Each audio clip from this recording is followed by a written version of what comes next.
और बताएं कि 19 सालों में किसका मोबाइल है यार? मुख्यमंत्री नीतीश कुमार जी की नीतियों में क्या क्या कमियां रही, अपनी विफलताओं का ब्यौरा वो केंद्र सरकार के समक्ष रखें और ये ब्यौरा रखते हुए वो इस बात की मांग करें कि बिहार को विशेष राज्य का दर्जा मिलना चाहिए।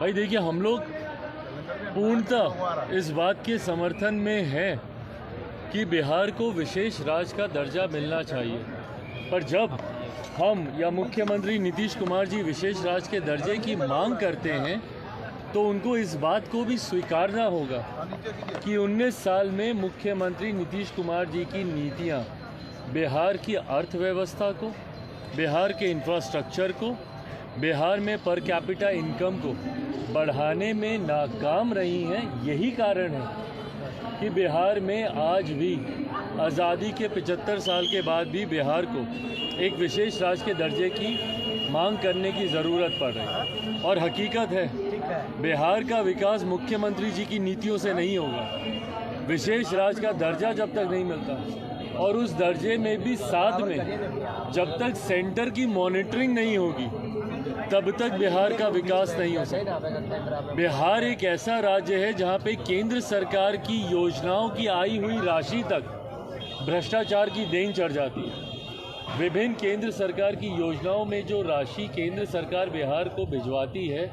वो तक भ्रष्टाचार की देन चढ़ जाती है। तो ऐसे में जब विशेष राज्य के दर्जे की बात की जाती है तो इस बात को भी सुनिश्चित किया जाना चाहिए कि केंद्र सरकार की मॉनिटरिंग के माध्यम से ही इस विशेष राज्य के दर्जे की राशि या जितनी इसमें सहूलियतें हैं, सुविधाएं हैं, उसका इस्तेमाल या पूर्ण रूपेण उसका इस्तेमाल तभी हो पाएगा जब साथ में केंद्र सरकार इसकी मॉनिटरिंग भी करेगी।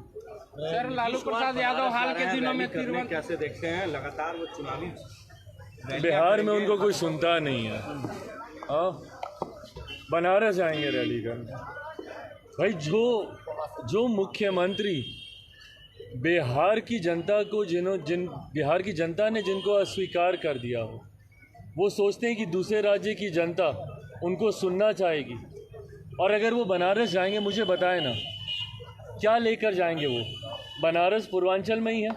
बिहार और बनारस कोई बहुत दूर दूर तो है नहीं। क्या बनारस के लोग नहीं जानते कि मुख्यमंत्री नीतीश कुमार जी ने बिहार में क्या किया है? हकीकत है, आप जाकर देख लीजिए बनारस को। अभी कुछ दिन पहले हम गए हुए थे बनारस में, पार्टी का भी एक कार्यक्रम था और वहाँ पर हम दर्शन के लिए भी गए थे, काशी विश्वनाथ। आप बनारस को जाकर देख लीजिए। प्रधानमंत्री की लोकसभा है, सिर्फ इस नाते ही नहीं पर जिस तरीके से उस क्षेत्र का विकास हुआ है, वहाँ के आप मंदिर को ही देख लीजिए। मुझे एक उदाहरण के तौर पर बिहार का कोई एक ऐसा मंदिर बता दें। काशी विश्वनाथ का जिस तरीके से विकास किया गया, क्या बिहार में किसी ऐसे मंदिर का विकास किया गया? और मैं सिर्फ आस्था से जोड़ के इसको नहीं बोल रहा, रेवेन्यू जनरेशन भी होता है भाई इससे। बिहार की अर्थव्यवस्था इससे बेहतर होती है। तो जब ये बनारस जाएंगे, मुझे बताएं ना बिहार का कौन सा मॉडल लेकर जाएंगे? क्या जाकर बताएंगे बनारस के लोगों को कि भैया हम उसी प्रदेश से आए हैं जहाँ पे आए दिन हत्याएं होती हैं, या हम उस प्रदेश से आए हैं जहाँ के लोग दूसरे राज्यों में जाने के लिए मजबूर हैं शिक्षा के लिए, रोजगार के लिए, या हम उस प्रदेश से आए हैं जहाँ पे शराबबंदी तो है पर खुलेआम वहाँ पे शराब जाती है और इन्हीं सीमावर्ती इलाकों से शराब वहाँ पे जाती है।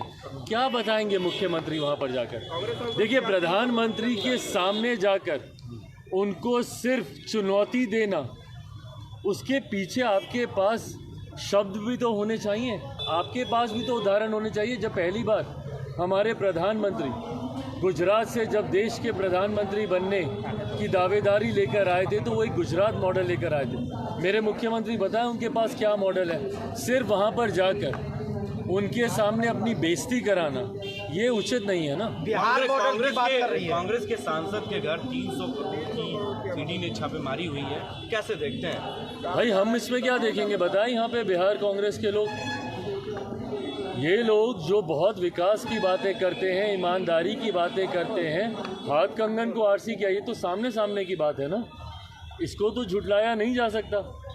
ये लोग जो बोलते हैं कि इन लोगों के पास तो कोई काम ही नहीं है, विपक्ष के नेताओं के घरों पर छापे मारना, ईडी की रेड देना, सीबीआई के छापे करवाना। बट भाई जहाँ पे छापे हो रहे हैं वहाँ पे इस तरीके की तस्वीरें भी तो सामने आ रही हैं, जहाँ पे अलमारियाँ नकदी से भरी पड़ी हैं, जिसको संभवतः गिनने में दिनों लग गए हैं। अभी तक भी इसकी काउंटिंग चली रही है। आखिरी जानकारी जो मिली थी 290 करोड़ के आसपास की नकदी बरामद हुई थी और अभी भी कई बैग्स बाकी हैं। तो ऐसे में बताएं कांग्रेस के नेताओं को इन बातों का जवाब देना ज़रूरी है।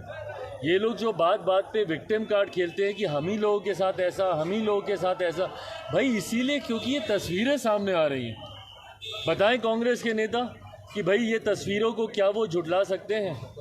जवाब कांग्रेस के नेताओं को देना होगा और बिहार कांग्रेस को इस बात का भी जवाब देना होगा कि जब नए मुख्यमंत्री जो इनके तेलंगाना के बने हैं और वो बिहारियों के डीएनए पे सवाल उठाते हैं, इन तमाम बातों का जवाब देना बिहार कांग्रेस, क्या वो इनको स्वीकार करती है?